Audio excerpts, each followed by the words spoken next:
Dr. Seuss famously said, "Why fit in when we were born to stand out?" So it's only natural that we would like CPG products to be as customized as our individual uniqueness.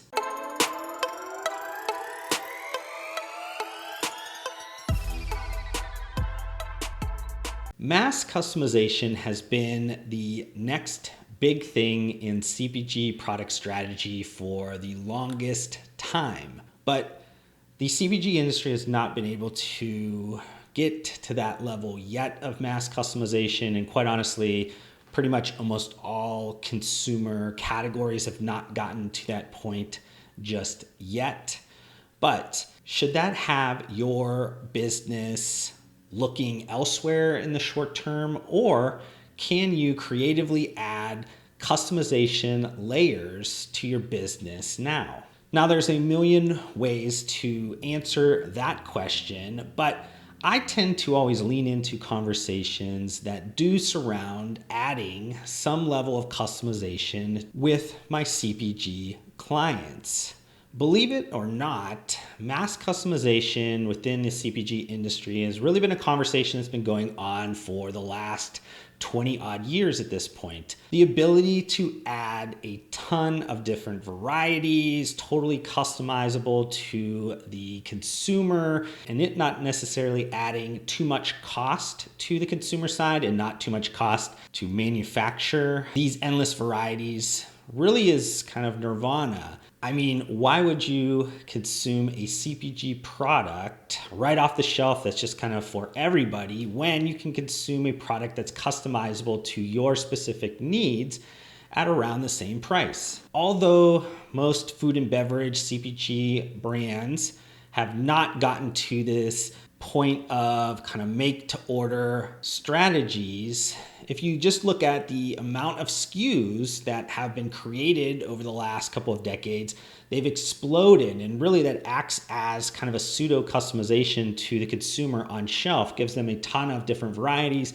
ton of different options that hopefully will be closely aligned or as close as you can kind of get to having something that's customizable. And customization is readily available in some use cases already. You have personalized packaging that's used a lot within the CPG industry. You also have personalized product. Thinking about this with Oreos and then also M&M's candies. There's also different customizable like dry goods that you can look at in maybe oatmeals or granolas or trail mix that's really based around user selected ingredients and whatever kind of configurations that they're looking for.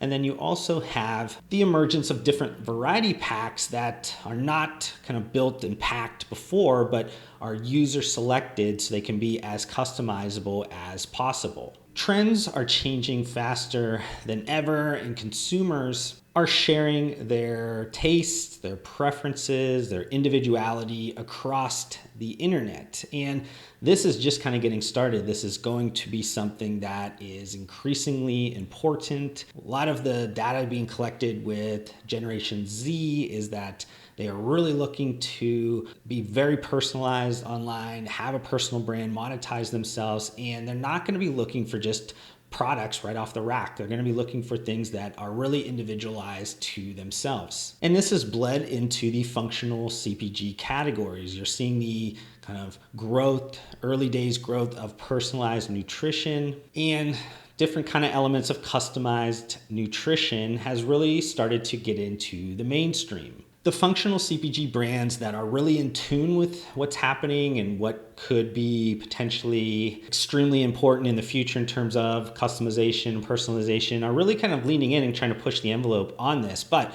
manufacturers are really kind of pushing against that. They're really trying to focus on continuing the make to stock kind of a super efficient product so they can create different cost savings, economies of scale that way, and not necessarily thinking about how they are necessarily creating a sea of sameness on their side of the business. But the smartest functional CPG manufacturers are going to look at mass customization, trying to add that over time to make sure that they have a key differentiation point in the market to win more business, to stand out, so they're not stuck in the sea of sameness.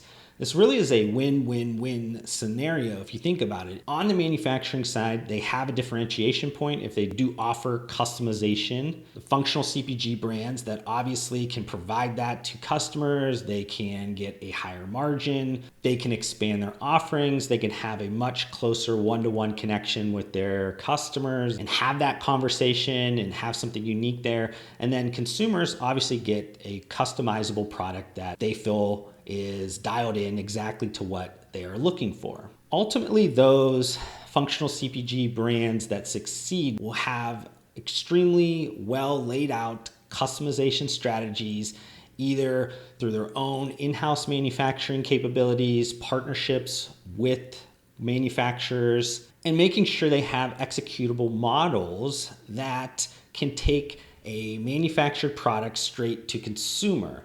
And that's also going to be an emerging kind of trend in terms of business models. You're going to see more manufacturers start to go straight to consumer. They're going to cut out the brand.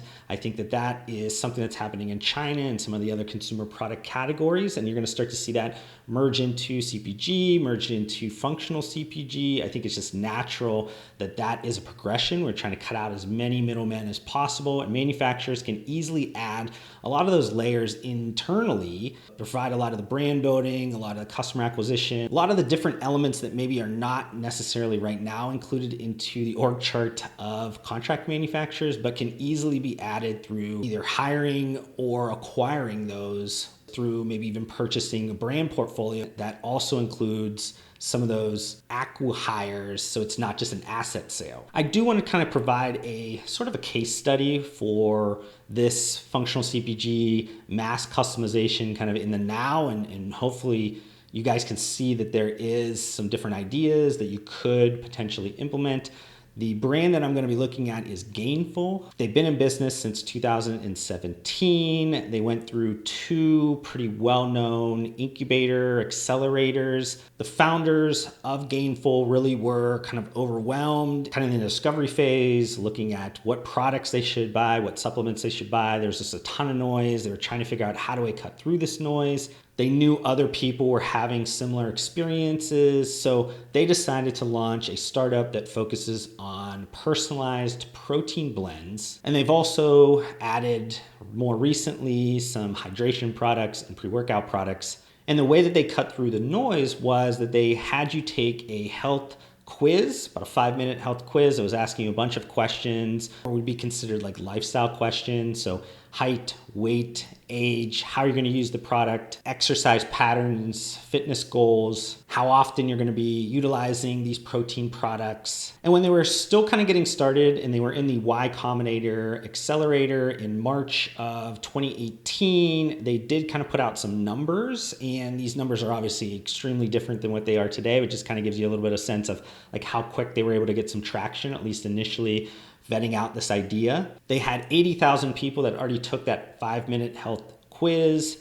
That helped them build up a ton of just health data on their customers. Gainful at the time was growing 85% month over month, had $40,000 in sales in February of 2018, and they were profitable off the first customer's purchase. Now, current revenues are unavailable. They're a private company, but the company's leadership did say that they doubled their business in 2020, and this momentum really helped them raise their Series A funding at $7.5 million. So how does Gainful work, and how have they kind of added some elements of customization into their process? Now, like I said, the first step is to go on and take that 5-minute health quiz that helps with the customization process. That algorithm will spit out a recommendation on what type of protein blend you should have. And then you also have another customization level where you're adding up to 4 flavor boosts, which are basically taking the flavoring system element out of the protein. So the protein is getting shipped to you essentially as flavorless. And then you're allowed to add the flavor systems in a stick pack. So that just kind of adds some extra variety, make sure that you kind of keep things interesting. And then you also get access to a registered dietitian that will help you through the rest of your goals, because they understand the protein powder is really just a small element of the bigger journey. And then only after you're a subscriber to the protein product do you have access to those other products, so the pre-workout product or the hydration product. And that's a little bit different than most brands do. They usually have a la carte, you can kind of add what you'd like, but they would like these products to be added in conjunction with each other. I think most functional CPG brand entrepreneurs or anybody that's creating products do look at the synergistic or just like the complementary aspects of the products. They are meant to be taken together. So Gainful is really making somebody actually have to purchase these products together, and they believe that will help them have a better chance of having their customers get more healthy. My guess is that Gainful will utilize this extra capital to enter more categories. I also think it would be easy for them to also look at some personalized fitness programs, some personalized nutrition programs. They have a ton of customer data at this point, so they're able to really kind of dial in and offer products that their customers are going to want or their target consumers are going to want. So I think you're going to see them probably ramp up their customer acquisition spend.